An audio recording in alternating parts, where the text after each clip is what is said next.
What up? Welcome back, Closers Episode Mindset, baby! 12? Of 12,000. There we go. Come on, babe. Tell me that's not fun to say. I did it for you, bro. I know. I did it tell for me you. Tell me it felt good. It feels great. It felt great. Yeah. Because every time we just add 1,000, right? Exactly.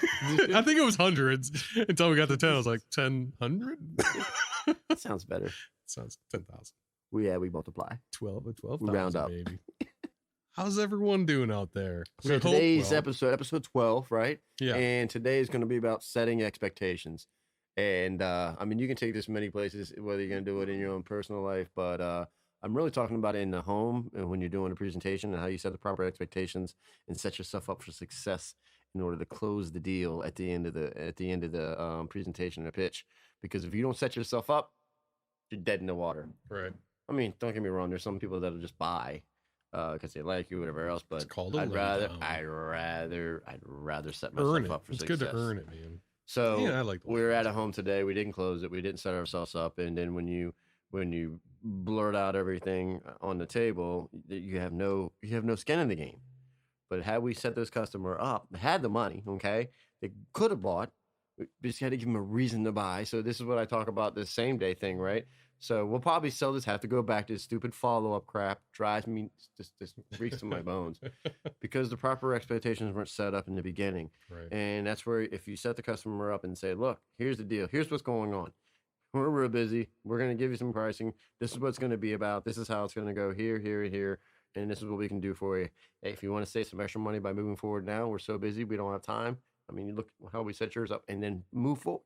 Give them a reason. Give them a carrot. Yep. You know, customer appreciation, the initial visit discount, whatever they call it. There's so many different damn names. What do you guys call it? Time saver. Time saver Discount. Yeah. They'll show a letter from the president and all this kind of stuff. We used to do all that too. price or- Today, yeah. initial visit. This is a letter from IC. I did that in Minnesota. Yeah, it talks here about how each visit costs them $450 a month. Yeah. Whatever. Yeah, an appointment. Which And is $750,000. I had a company used to do the math year. out, which is kind of Yep. cool. They'd spell the math out and do the numbers right there and go See through if I'm that. 2 hours this way, 2 hours that way. How would you feel if I canceled on you today? Not very good, right? Well, if you call me back, I'm gonna have to cancel on someone else. Right? That's what my trainer used to always, right? And I was just like, dude, you're giving me the willies, man. Ugh. Oh, man. setting We those- got to get that guy on the show, dude. You're gonna have to. You're gonna Yeah. have to. I'm gonna call him after this. And There just you see go. what he's up to. All right, go on. Anyway, so setting these expectations, we didn't set the right, and that's one of the reasons. There's a couple other reasons we didn't do it as well, and that has to go with some of the spaced repetition I was talking about just recently with you right before the show, Yeah. and that's you have to say things several times for customers to get it lots of times because Yeah. half the time they're thinking about 10 other things and you selling them something. So if you don't say it a couple times for that to click in, like if you try to price condition just once, you're dead in the water. Yeah. Well, yeah. maybe they'll get it, but you better like say it 2 or 3 times. Sometimes write that shit down so they truly understand or get it. Because I've had reps go, well, I went over this or I said that. I'm like, yeah, but they went. Well, why do you think you see the same ads over and over again? Because on the 10th, 20th time, you're going to buy. Everybody, That's just the everybody the taking that psychology of marketing it. class knows that Yeah. what does it take 7 times? 7 times in front on average for a customer to move forward on a call to action.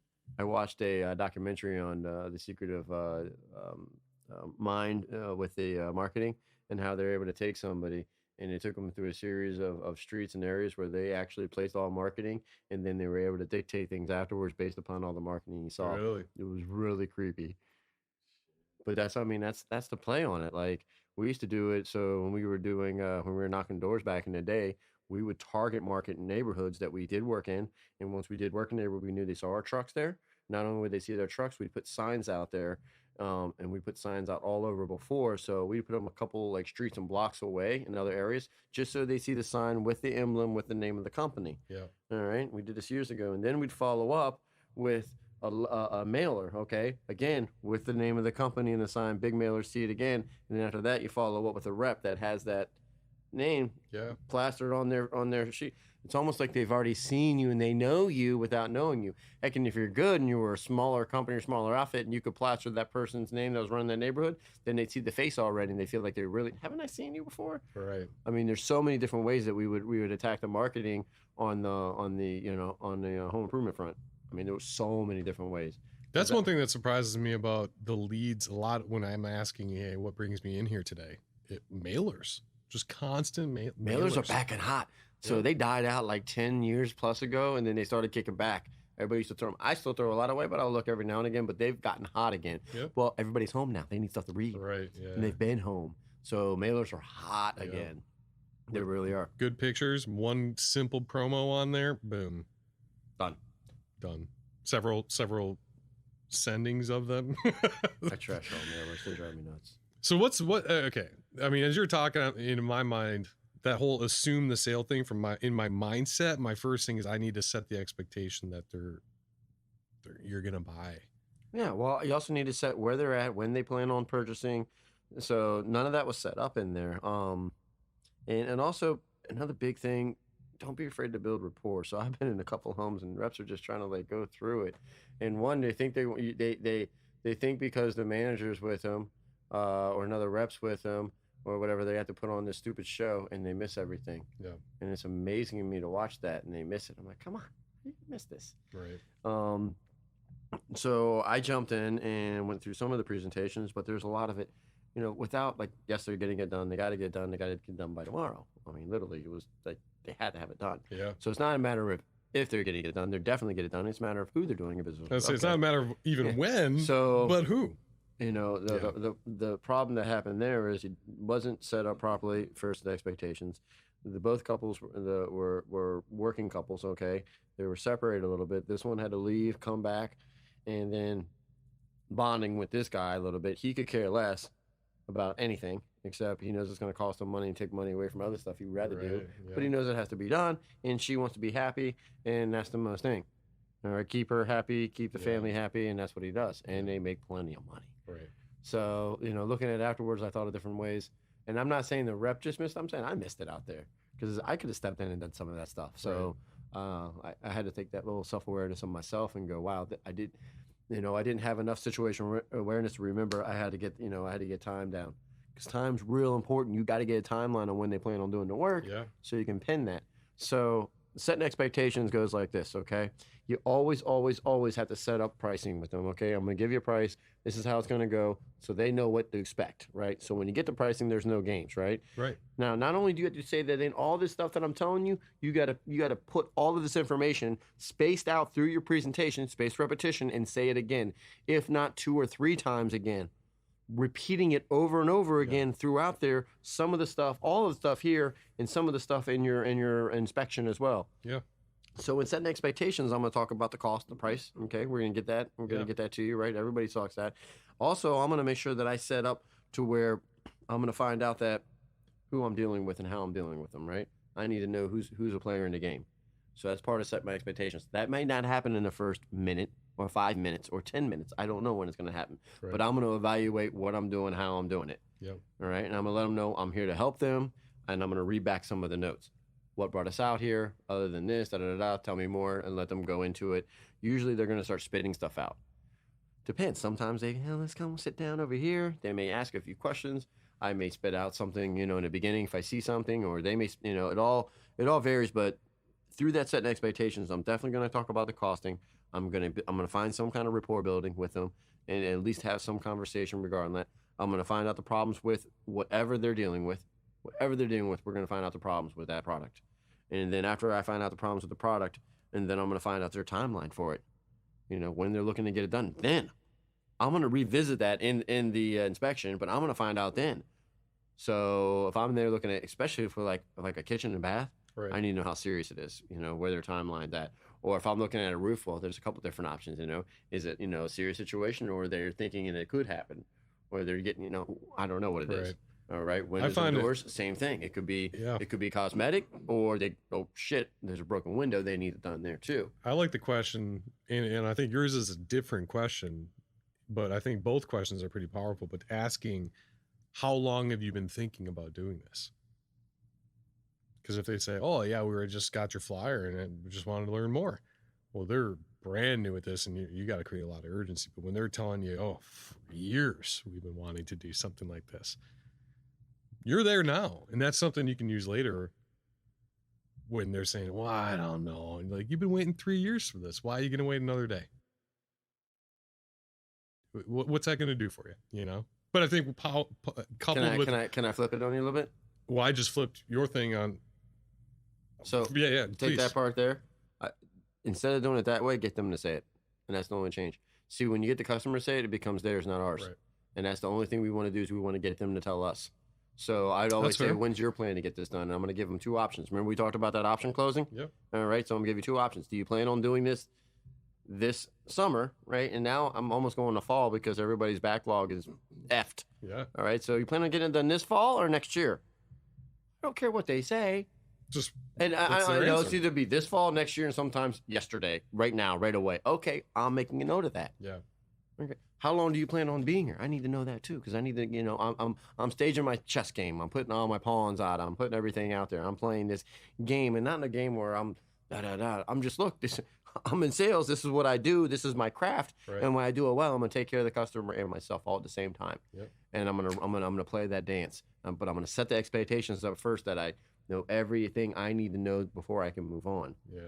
And if I can't get it there, I better get it in the next step. It has to happen in both first 2 steps. If it does not happen in those first 2 steps, where you're going in, you're too far into home, all right, and then you're going in and getting your inspection, you're done. If you don't get in this, that's where the deal is always made. It's always in the beginning. Yep. It's always made in the beginning. You may have to jumble things up, but you better get all your information there because that's going to set you up first as a professional. All right, and that's why you set the expectations up as a professional. Then now you're going to find out what their want, needs, or desires are, and you're going to use those throughout your presentation to be able to show them solutions to that problem. But you better set the expectations, or you're going to lose like we did today. Yeah. And I just slipped. I slipped. Didn't price condition enough.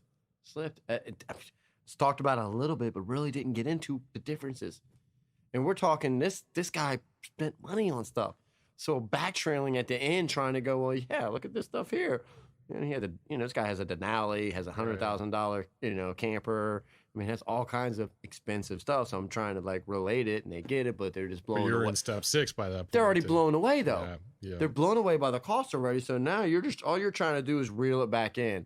The shark you just hooked went way out, and you might not be able to reel them. They're probably going to break the line, wrap it around something. You're done. Right. You're done. Yeah. And I saw it. I'm like, saw the writing on the wall, and then they separated and conquered. When I call about separate and conquer, that's what the customer does. We've all been there. Separate, conquer. Yep. The sales rep. Had that happen to me the other day. He had to go. She had to jump on another call. Yep. I gotta go get dinner. I really gotta go get dinner. Well, this all looks his great. Was real. He's signing a check, putting a check in the mail. Has to get it sent out. So he's real about it, and they were real about getting it done. It's just, and I truly think we set ourselves up in a good position, but it should have been done right then and there. There's no reason why, if we did not set that stage properly, don't put a price down until they're ready. And they weren't ready for it yet, and we didn't prep them right. We didn't give them the cost versus value to explain what it's going to be, give them an idea, we pick the product for them versus letting them pick the product. Okay. No, that's a big no, because now we're just like, oh yeah, this is the best. This is what you want. And saying, hey, look, you have all these materials available to you. Here's your options. Which one do you want? Which one do you want? Right. Here's what this one does, this one, and this one. Instead, and it's inherently easy for us to go to it. I found myself easy to go into this too. Just going, oh yeah, here, real easy. If you don't go back and go back to the fundamentals. You got to hike the ball before you can hand it off, before you can pass it. So you gotta do that step. You gotta line up before you can do that. There's all the little things you gotta do. And in full transparency, since you shared a story where you kind of effed it up there, in full transparency, I haven't had a story like that. No, just kidding. I had one today as well.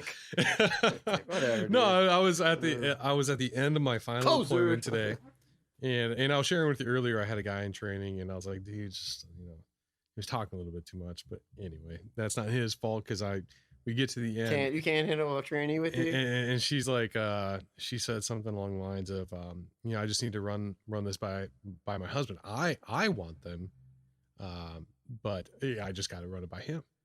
And I asked the question, and I shouldn't have even asked the question, but it was the open-ended question. And I said, well, whose idea was it to get windows in the first place? And here I am walking out the door. Wrong time to ask. I mean, I should have figured all that out. So I'm just owning up to my shit today. Because I realized that as soon as I asked it, I was like, oh, that should have been way earlier. I should have known that. because that's another key. So let's talk about one-leggers. If you don't set the right expectations at the beginning, you better know where you stand in the beginning. So what I used to do for these, well, it depends on the company. So I don't want you to start doing something and having you get in trouble. So some companies have rules where you're not allowed to even do a presentation. Even today, they have it. Yeah. A lot of companies will let you go out because of laws changing and wonderful reviews, right? Right. So my company pitches one-leggers, yours We does do, as yeah. well. And we, and interesting enough, we follow the stats on it now, and there's something to be said. It's closable situations, Yep. plenty of them. Yep. It's also making sure you set the expectations, because if you go in, you're good enough, you can find out where they really stand. Are they really business people and they just don't have the time right now, and you're going to have to set it up for both, or is that person making that decision? And I simply just asked in the beginning, hey, is this, out of curiosity, we'll do it any way you want. Here's what we do. I set all these expectations up and I say, is this a project? Is this your project? Together project? Their project? You're taking it back and getting the information. How is this working for us today? How am I here to help you? And I'm going to find that out and let them tell me. Yeah. At least now I know where I stand. Exactly. So if they say we're taking it back to them, or they're talking back together about it, I need to make this person an advocate for me Mhm. and my company. So I am going to do all kinds. It's not just show on and shame on me. It should always be the same way. It's like super show on. But I don't know why. Because I want to make sure they're an advocate, and have it there. And then if they're doing now I'm going for it. I'm 'Cause making it myself. It's all me, no Right. problem. I'm gonna set the expectations, and I'm going and I'm letting them know, hey, if you can do this and get this done now, that's gonna save you so much more. Yeah. This is why we do this now. Since you are ready, this is great. It's gonna save you this much money. If you're prepared to go ahead and move forward with it now, it'd be a great gift. Whatever, I'm finding out, and I'll ask if it's a gift or surprise or anything Yeah. else. And or did you guys talk about color? I use color a lot. Yeah. And then I say, did you guys decide on that together, this, that, or the other? And then I'll ask questions as far as operation and then design. There's a lot of different questions for each party that you can ask both times. Yep. And then sometimes you have that other party there and you don't know it. They're just sitting in the back. Listening Just gotta to say it everything, loud yeah. enough so they come. And you ask certain questions, and then sometimes they come around. Yep. Happens a lot. Yeah. But it's again setting those expectations up when you walk in and being professional. I think that's real important. And another big one is expectations are set way before you go to the appointment. Like I said in the beginning, this is some of us live in life as well. But if you're not setting expectations of being on time to the appointment, Right. be on time. That's like the easiest part of the job. Just show up on time. Yes. Yeah. I was late this morning. Oh, really? I was 5 minutes late. We were on time. I was late. I was 5 minutes Yeah. late. The name was spelled wrong. So what are we gonna do? I've found, and this is not my standard operating procedure, but anything within 5 minutes, I just show up. But anything after 5 minutes, I'm calling. Hey, That by the was way, my- I'm that just was letting my- you yeah. know. I'm gonna be It more than 5 used minutes to late. be the 10-minute rule, but our society's changed. It needs to be the 5-minute rule because we're all on within Well, a because you 5. put yourself in their shoes. You imagine having a 12 o'clock appointment and sitting there for 10 minutes waiting for someone. That's a long time to wait for someone. 5, I'm okay with. I'll 5, I'm like, oh, okay, they must have hit traffic, or that red Something- light yeah. down there is really long. They can 10 minutes, justify that. 10 minutes. Yeah, no, I agree. And if you have to call your appointment center, call your appointment. Who cares? I don't care. Just I'd do what rather you let gotta them do. know it's no Yep. big deal. And most appointments now, everybody wants them out. Yeah. You know what I mean? So Because if you don't, though, I mean, you're risking, in 50% of the time, they're going to be totally like, oh, it's not a big deal. But you don't know. I mean, still what they're harboring there. Like, are they harboring resentment? You're starting off on the wrong foot if you're showing up. I late.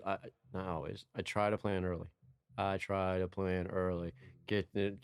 So the other person was already in the neighborhood there, because we tag teamed an appointment and they were there, so we were on time. It was just I was behind. Oh, But the name was spelled wrong. What am I supposed to do? It didn't exist. It did not exist. Okay, I make good excuses. yeah. No, that's a great. I'm deflecting. I am deflecting. I'm good at that. What No. are some other?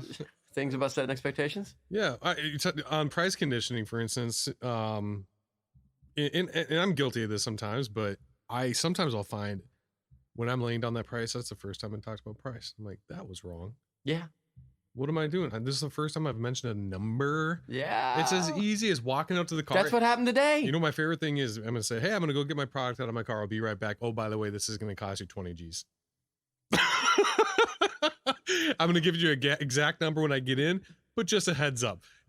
Oh man, they have that whole 5-minute walk when I'm going to the car, and I take my time out there, and they're just processing. It's kind of You're like an asshole, bro. well, no, Damn. that's just one way to do it. What? Dude, what I had way a is guy- that? I by like the that way. Hey, by the way, It works. It's gonna be about 30 G's. Good luck to you. I'll be back. No, no, I just find, hey, giving them a heads up, and to your point, several times throughout, I agree with giving a heads up. I was way more of a G just now than I am in the home. I'm a little softer, all right, but on the podcast, I gotta play it big. You know what I'm saying? So no, I mean, just I learned that from a colleague of mine in Minnesota who just crushed it at price conditioning. He learned from the best. He actually used to work at a fairly recognizable company, and where price conditioning was just something he was heavily taught, and I wasn't taught that as heavily. So I took everything I could learn from that guy in. It was instilled in me. I mean, the very first company I worked for, we slung everything: windows, doors, kitchens, gutters, siding, you name it. We slung it all. We emptied our trunk, and price conditioning, because we sold. I mean, it was not. It was a high end, Right. Yeah. and so we price conditioned. I mean, that was inbred into us. You had to do it, and you had to do it a lot. We price conditioned in the inspection. In the inspection, we're price conditioned, and when we get back down and we sit back down, we're price conditioned, and always in the company story and always in the product, always in those. They were always done there, and then we used to just have little things. It doesn't have to be your product's gonna be $1,000. It's little things like, hey, that feature's $50, or that feature's $200, and they're going, oh my gosh, that's pretty spendy feature. As I'm this is ever evolving, as we say, as we do this podcast. We're not perfect by any means, as we're sharing now, as you can tell. Right. We're not here to tell you that we stand on stage and say, yeah, we close, 90% 90% rates, baby. We're the untouchables. That's the podcast. I'm confident enough in myself to say I could close and put some heavy numbers up there, but I'm not going to spout and say I don't screw up and make mistakes, because I'd never grow, right? Right. So, I mean, that's the whole thing about growing. And what I was alluding to there is, one of the things I'm finding out, though, is a real game changer in this is really working payments and getting finance into it. Yeah. You work payments and really show them how it can benefit them and get the job done and get the whole thing done in bigger tickets, that you can get a bigger project done with the customer and have them feel that's where it's at. By the way, the time to ask them how they're going to pay for it is not during the price presentation or right before. No, it is not. It is way before. I've worked for companies that is in the beginning. Yeah. It was in the beginning. Well, yeah. So, do you know why most people don't ask? Scared. They're scared. They're uncomfortable. They think it's an uncomfortable question because what they think it's uncomfortable. But guess what? They brought you out there because they're expecting to spend money. Yeah, the homeowners know how to deal. So, hey, for this project, what kind of monthly investment are you planning to spend? Yeah. They're like, well, no, I'm paying cash. Oh, well, just so you know, it's not a bad question. So there's one way to ask it. Just fucking ask. I ask all the time. Here's a handful of ways you can ask that question. What you just said, I like to ask, have you been saving up for this for a while? Because if they say no, they're going to be tapping into your financing options. I like that. Another That's one, good. hey, I just want to be respectful of your budget. What'd you have in mind for something like this? Whatever kind of comes out, but something along those lines. Say that budget, respecting what you have in mind for this, and then target it, okay? And give them an option where you're thinking 300 or 400, and if you give them a target, that target's where you need to be at anyway, and then they'll tell you one. Because you should know ahead of time. Yes, that's what I'm talking about. If they tell you, we're doing these two things here. What our company used to do back in the day, we used to make cheat sheets. We knew where we were at all the time, so we knew what kind of monthly payment we're at, depending on what the volume was, so we could tell the customer confidently where we'd be at with it, depending on the finance program we have. Because guess what that also does? When you do price conditioning and land on that freaking number, it builds trust. 100% builds trust. And it makes it easy. And it makes it easy because they already know what to expect. Makes it easy for them. You got to make it. It's a WNA, want, need, affordability. WNA, it was pounding my head many, many, many times. Want, need, and affordability. They got to want it, they got to need it, and you got to show them where they can afford it. They got to want it, they got to need it, and you got to show them that they can afford it, Jesse. Yes, sir. So it's one of the keys there with it. So I know we kind of squirreled off and other stuff, as we always do, but this all goes back to setting the right expectations. It really does. Yeah. Even for yourself, even setting those expectations for yourself to get better all the time, so you can evolve and get better as a closer and find when you do make the errors, and you can self-reflect and go, okay. I'm gonna say I'm gonna say the cuss word follow up, and I want to just say that professionalism, I think, lends itself to them calling you back if it ever falls into that territory. I think that when I get the callbacks, it's because the feedback is often they felt more comfortable with me over the other guys that they met with because of the professionalism. I'm not buying from you, okay? Stop it. Just stop it, okay? No, Anyway, I get it. but you know what I'm saying? Like that professionalism totally goes so far. building that rapport and getting that bond and that trust, and even if you don't, so this is probably gonna sound bad, but I was always in the mindset that if I did not get that deal, nobody's getting that deal. Right. Like, I'm trying to seal this up and bury this thing, and if I'm nope, I will spend time there and lock that bad boy down. Yep. I used to be that way. I would try.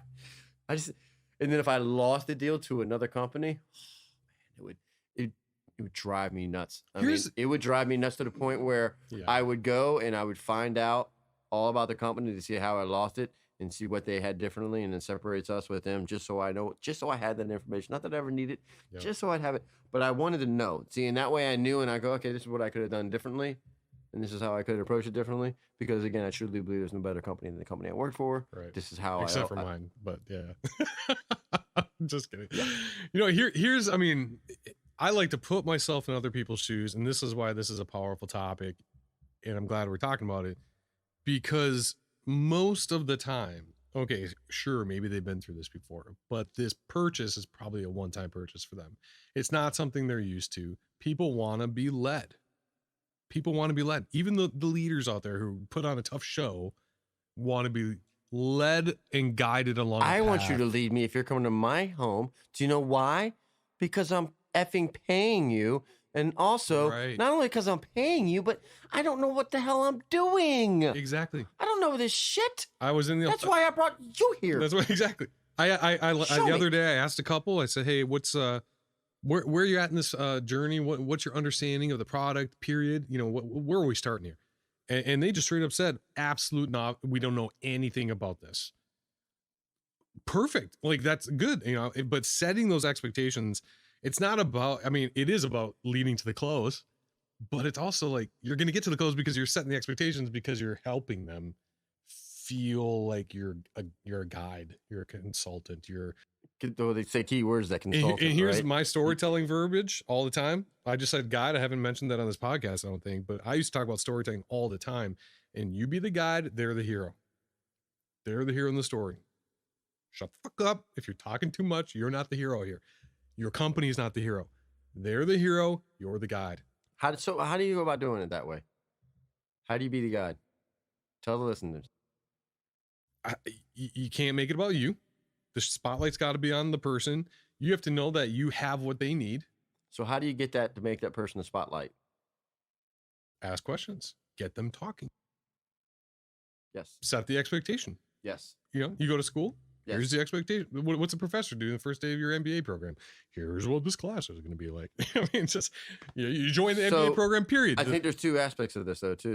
See, there's one part of it though where you're setting that proper expectation and you're setting it up and you're asking questions about their home, their life within at home, and everything to do with the project. But there's also another aspect where you make them the hero, also the hero of that rapport building too, where you're setting expectations that they can trust and are comfortable with you.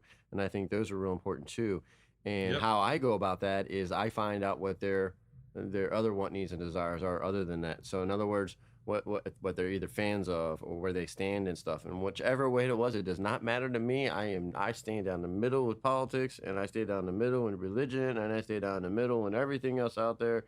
Because it just doesn't matter. Yep. And I just let everybody talk and let everybody talk and speak their piece how they want to speak it. I have my own opinions about things. Doesn't matter. My opinions are wrong too. It's just the way it is. Right.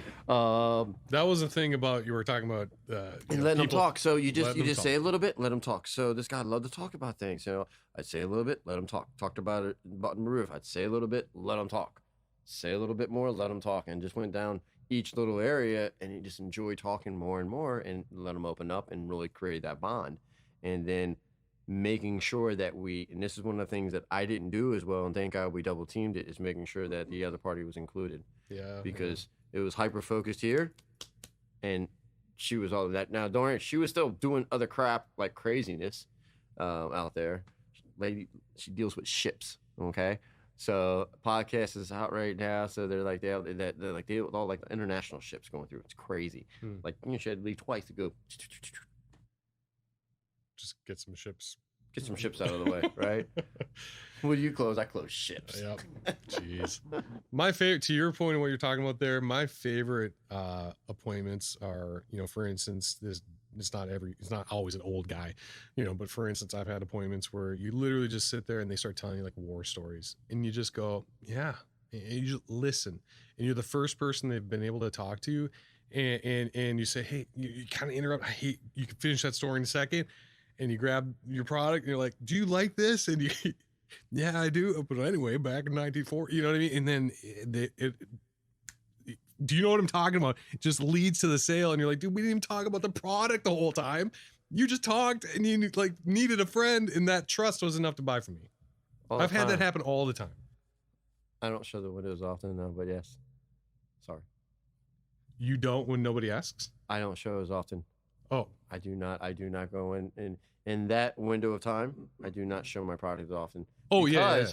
I don't think it's necessary. I may bring it in for like a second, if that. Do you like this? It. Yeah. I mean, and through the talking, I mean, we just laid it down, and I just, just it was easy to go straightforward. But some people just want to talk out there, right? They just want to chit chat. Or there's some that just want to talk. I've had those too that just want to talk. They just want to talk. That's all they want to do. They ain't buying shit. Well, we had a nice 3-hour conversation. And then you had this great 3-hour conversation at the end. They go, well, I'm not going today. You get there honey, too. I'm not doing it now. I got to talk to my son in Texas. Yeah. Of course you do. Can we get him on the phone? No, he's busy, darling. Fine. I'm leaving with vegetables. Thank you. Yeah. Oh, hey, there's another one we'll talk about. What have we left with homes? Because people have gifted me with. I talked to Buddy about it. We're talking about like all kinds of, like I've gotten Christmas trees. Honey. She had her own bees. Oh, I've gotten honey, maple syrup, vegetables, meat, green onions, jerky, special coins, and cookies, different thing. Cookies beyond cookies. Vegetables beyond vegetables. I've gotten paintings and just weird different things I've gotten from customers. It's just weird stuff. That's how you built rapport. I mean, the first sign that you're building rapport is that they offer you water, soda. Hey, by the way, you always take water and soda. Always, always, always. Never turn it down. Don't turn it down. Yep. It's disrespectful. I'll kind of play it off like, oh no, but wait a second, what kind of soda do you have? Like, I don't want to seem too eager. Like, yeah, I'll take a soda. God damn it, it's about time you asked me. But sure, why not? Or if they have a special, like I had a lady who she's like, see, do you know why I don't do that? Because they say what kind of soda they have, right? They were like, oh, it was Diet Pepsi, but that's what they drink. And you were like, no, now you just made a negative on what they drink. And I don't want that down. I know this sounds weird, but I'm going to tell you a little play on this, man. This is psychology. Okay. You just said a negative on their drink because they drink Diet Pepsi, right? And you don't drink it. Now, unless you can have fun with that and talk to them, they're going to think bad about that. Right. They subconsciously, for whatever reason, I've sucked down. I don't drink Diet. You drink it anyway. Yeah, my sister loves that shit. I can't. I drank it. Oh, so bad. I had a lady, she had this, she was talking about this tea that has kept her healthy through COVID. And I'm just like, yeah, bring it on. Let me try it. Was it kumbaka tea? Kombucha? Yeah. No. It was like she was boiling lemons and she adds honey and all this other stuff to ginger. Yeah. And it had boiled lemon and and it was really good. But it's just one of those things where she says, would you like to try? Like, absolutely. That's got to be your answer every time. You go into someone's home for, I've been into homes where they're from Nigeria and I'm like, oh man, what are you cooking in here? They're like, you couldn't handle it, honey. I think there was one time that. Have you ever had that? I didn't try it. Like, I want to drink, like, I don't know. I think it was like, I don't know. Forget, like we were freaked out, like we were scared, like she's gonna put something in her drink. I don't know, man. It was a weird situation. I'm like thinking now, going back, I was like, yeah, I think this one time we like said no. It's like this weird story just came back to me. I had oh hell no! Like the only time I've turned on, we're not gonna come out of this house. Yeah, I turned on food sometimes. If I was at this lady's house and there it was on the stove and it looked like it'd been sitting there for hours, and so when she was like, "Would you like me to heat you up some food?" I'm like, I just ate. Listen, I just ate. The guy I was with, he was like, sure. And he ended up getting a stomach ache. See, that we know we're done. It's done. It's done. So we went from setting expectations back to craziness to again. no but, expectations for hey, ourselves. hey, this is what we. It's one of those kinds of days, man. Hey, this is what Road Warriors do. You know, we get off on tangents and talk some stuff. But it's been a good one. Are there any Thank you so expectations much. we missed that you feel like you need to add? No. I mean, it's Assume the sale. That's some the of only, it's that's the your big own one I keep coming back self-awareness. to. You know what I mean? It Yeah. has a lot to do with your own self-awareness with that. But always remember to have fun with it. That's Yeah. about that's if I'm gonna leave you with anything, have fun. When you do it, have fun with it, and do it with passion and have fun with it. There's one last one I want to touch on. Go ahead. It is setting the expectations not only like during the appointment but of what happens next and how things go after the sale. And that could be a whole Ooh, episode. in That is, itself. don't go any further because how do you save the sale? All right. It's something that a lot of reps fail on and they don't save the sale. Button it up, close it up, whatever you want to call it. We call it in our program, save the sale. Save the sale. Yeah. Yeah. Because I mean, too often, if you're the rep that's promising sunshine and rainbows, you're not setting that. No, you're not. And you might get the sale, but you're gonna lead. Yeah. I know what you're talking about too, of like setting the expectation to save the sale and button it up. But there's also even beyond that. No, okay, they get everything installed. That's But now they're all. furious. That's all part of saving the sale. Yeah. It's all setting expectations up throughout the entire process of it. So doing that last step is there. It's not just saving the sale to make sure that you get all the paperwork filled out and cross every I and dot every T, or That they're not going press to call all their the buttons grandkids and or get a whatever and all cancel that, or yeah. setting them up for success. And those are important things. Don't get me wrong. Right. But also, what happens next? Who's going to be next involved? Who calls them? How they get in touch with them? What happens after that? How they get in the process, and then following up with them. If you're not following, like I always had the ticker file, follow up that customer afterwards, setting those expectations too. But we're going to make that a whole episode. It very well could be and will be. Sounds like episode 13 to How's me, that for an baby. expectation? See you next time. Peace. Bye.